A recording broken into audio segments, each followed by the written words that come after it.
کوئی ملک ریاض کوئی project launch کرنے جا رہے ہیں، وہ کیا تفصیلات ہیں؟ آصف جیلانی صاحب، میں ملک کا نام تو نہیں بتاؤں گا، لیکن ایک بہت ترقی یافتہ ملک جہاں پاکستانی اگر صبح کہیں کہ سب ان کو ویزا مل رہا ہے وہ وہاں جانا چاہیں گے، تو میرے خیال میں 24 کے 24 کروڑ پاکستانی اس ملک میں جانے کے لیے تیار ہے۔ ملک ریاض کے بیٹے جو علی ریاض ہیں وہ کافی عرصے سے وہاں پہ کام کر رہے ہیں، اور آپ یہ دیکھیں گے کہ کچھ عرصے کے بعد وہاں پہ بھی بیریا ٹاؤن نام کا ایک بہت بڑا پروجیکٹ ہوگا۔ اور میں اسی لیے یہ کہہ رہا ہوں کہ بجائے اس کے کہ ملک ریاض یہ پاکستان کا سارا پیسہ، پاکستانیوں کا سارا پیسہ، سارے پاکستانی سرمایہ دار یہاں سے چلے جائیں، آپ ان سے رابطہ کریں اور ان کو وہ بجائے اس کے کہ وہ پروجیکٹ وہاں پہ شروع کریں، وہ اس ملک میں پروجیکٹ شروع کریں گے۔ ان کی خواہش ہے، میری ایک دفعہ ان سے ملاقات ہوئی تھی، ان کی خواہش ہے، ان کی تمنا ہے کہ وہ پاکستان میں زیادہ سے زیادہ کام کرنا چاہتے ہیں، پاکستانیوں کے لیے کام کرنا چاہتے ہیں، پاکستان کے غریب عوام کے لیے کام کرنا چاہتے ہیں۔ تو میری درخواست ہے کہ ان کو موقع دیا جائے اور ان کو پاکستان بلایا جائے اور ان کو ان کے پروجیکٹ کو یہاں پہ کام کرنے کی اجازت دی جائے۔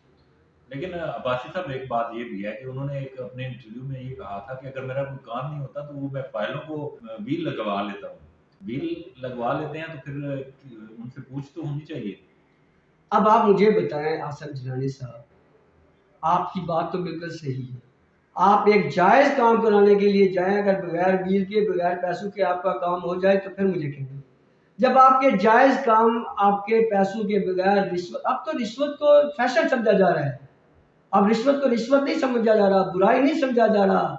اور یہ نہیں ہم سمجھ رہے ہیں کہ رشوت لینے والا اور دینے والا دونوں جہنمی ہیں۔ اب لینے والا بھی خوش ہے، دینے والا بھی خوش ہے، لینے والا کہہ رہا ہے میں نے اس کا کام کیا ہے، دینے والا کہہ رہا ہے کہ میں نے اپنا کام بلایا ہے، گفٹ کا نام دیتے گفٹ کا نام دیتے۔ تو آپ مجھے بتائیں پھر انسان کیا کرے؟ آپ مجھے بتائیں، آپ کسی شہر میں، کسی آپ میونسپل کارپوریشن میں، کسی آر ڈی اے میں، کسی ایل ڈی اے میں، کسی کراچی میں، ملک کے کسی شہر میں آپ کو نقشہ پاس کرا کے دے دیں مجھے، میں آپ کی بات مان جاؤں گا۔ آپ کا کمرشل نقشہ، ایون کہ آپ کا ریزیڈینشل نقشہ پاس نہیں ہوگا جب تک آپ پیسے نہیں دیں گے، تو پھر آپ کیا کریں گے مجھے بھی بتائیں۔ تو یہاں پر حکومت تو بات کر رہی ہے کہ جی ہم سرمایہ کاری پاکستان میں لا رہے ہیں، تو یہاں سے جو بڑے انویسٹر ہیں، جو بڑے یہاں کے نام ہیں وہ باہر جا رہے ہیں، تو یہ تو ملک کے لیے نقصان دہ ثابت ہوگا۔ جی، اس ملک میں لوگ سرمایہ کاری کریں گے، کرنا چاہتے ہیں اور کرنی بھی چاہیے، لیکن آپ مجھے یہ بتائیں جب ہمارے سارے بیوروکریٹس، ہمارے سیاستدان، ہمارے سارے جو کریم ہیں وہ پیسہ یہاں سے اٹھا کے باہر لے جاتے ہیں، مجھے بتا دیں ریٹائرمنٹ کے بعد کون سا 21ویں 22ویں اسکیل کا آفیسر جو ہے جو یہاں بیوروکریٹ یہاں رہنا پسند کرتا ہے، وہ اس سے پہلے ہی سارا اپنا سرمایہ باہر بھیج دیتا ہے۔ اس کے بچے آپ دیکھ لیں تو وہ سارے بچے باہر پڑھ رہے ہوتے ہیں۔ آپ کی 37 ڈویژن ہے، میں آپ کو صرف لکھ کے دینے کے لیے تیار ہوں کہ 37 ڈویژن کے کمشنر میں سے میرے خیال میں شاید ایک کمشنر کی بھی اولاد یہاں پاکستان میں نہیں پڑھ رہی، تو آپ ان کو نصیحت کر رہے ہیں۔ جب آپ کے جن لوگوں کے پاس سرمایہ ہے، پیسہ ہے، اختیار ہے، وہ یہاں نہیں رہنا چاہتے ریٹائرمنٹ کے بعد، تو آپ مجھے بتائیں غریب آدمی نے تو کہاں جانا ہے؟ غریب کا تو مرنا جینا یہی پاکستان میں ہے، اس نے تو یہی رہنا ہے۔ ایک عباسی صاحب جس طرح ملک ریاض باہر سرمایہ کاری کرنے جا رہے ہیں، تو یہاں پر جو مرکزی تنظیم تاجران پاکستان ہیں، ان کے صدر ہیں کاشف چودھری، وہ بھی 12 مرتبہ یہ کہہ رہے ہیں کہ مہنگی بجلی اور مہنگی گیس کی وجہ سے کارخانے بند ہو رہے ہیں، اور یہاں کے جو کارخانے دار ہیں وہ اپنے کارخانے یہاں سے بند کر کے بیرون ملک اپنا سرمایہ منتقل کر رہے ہیں، تو یہ تو بڑی تشویشناک صورتحال ہوئی ہے۔ آصف جیلانی صاحب مجھے یہ بتائیں، جب آپ کی بجلی 100 روپے 80 روپے یونٹ ہوگی، گیس آپ کی مہنگی ترین اور ہوگی ملتی بھی نہیں، اور ملے گی بھی نہیں ہے آپ کو، تو آپ مجھے یہ بتائیں پھر اس ملک میں آپ کیا کریں گے؟ آپ کی تو مجبوری بن جائے گی، جن کے پاس سرمایہ ہے پھر وہ باہر جائیں گے، وہ اپنا سرمایہ بھی باہر لے کے جائیں گے، وہاں اپنے بچوں کو خوشحال دیکھنا پسند کریں گے۔ یہاں مجھے بتائیں آپ کو سردیوں میں جو ہے وہ بجلی نہیں ملتی،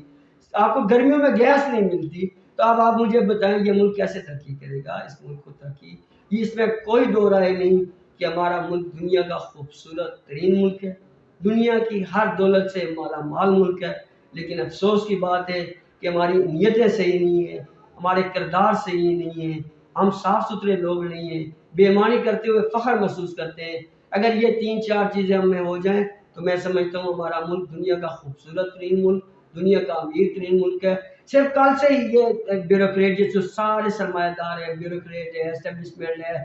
جس جگہ پہ بھی اچھے لوگ ہیں، یہ کہیں کہ یار جتنا سرمایہ ہم نے باہر رکھا ہے یہ سارا پاکستان لے آتے ہیں، یا سوئٹزرلینڈ کے بینک میں آپ کا کتنا سرمایہ پڑا ہوا ہے، پتہ نہیں کتنا عرصہ آپ لوگ استعمال کرتے رہے، ختم نہیں ہوتا. جب آپ کا سرمایہ وہاں پڑا ہوا ہے، وہاں لوگ استعمال کر رہے ہیں اور اپنے ملک میں یہ حالات ہیں، تو پھر کون سرمایہ پاکستان لائے گا؟ آپ اپنے بچوں کو باہر بھیج رہے ہیں، اپنے بچوں کو کہہ رہے ہیں کہ یہ باہر کے نیشنل ہیں، کہ کیوں حساب کتاب دیں؟ تو مجھے یہ بتایا پھر لوگ ملک ہوگا جو یہاں سرمایہ کاری کرے گا. پھر بھی ہمارے دوست ملک ہیں، ہمارے دوست ملک ہیں جو ہماری ہر مشکل میں مدد کرتے ہیں، لیکن وہ بھی اب تھک چکے ہیں.